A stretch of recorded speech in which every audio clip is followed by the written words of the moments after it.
লঙ্কা দিয়ে দিলাম, আর আলুটা আগে দিয়ে দেব। আলুটা আগে ভেজে আমি তুলে নেব, তারপর ওই তেলে আমি বেগুন ভাজবো। এই মুহূর্তে আমি নুন হলুদ কিছু দেবো না। আলু ভেজে তুলে নিয়েছি, তাতে একটু আমি হলুদ মাখিয়ে রেখেছি, নুন এখনো দিইনি। আর এদিকে বেগুনটা আমি একটু হলুদ দিয়ে ওই তেলেই ভেজে নিচ্ছি।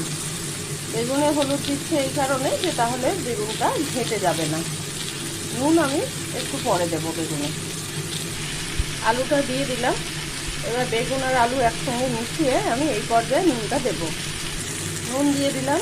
এই পর্যায়ে আমি বলে রাখি যে আঁচ কিন্তু আমি কমাইনি, আলুতে আঁচ কমানো ছিল, কিন্তু বেগুনে ফুল আছে, বেগুনটা ভেজে নিতে হবে।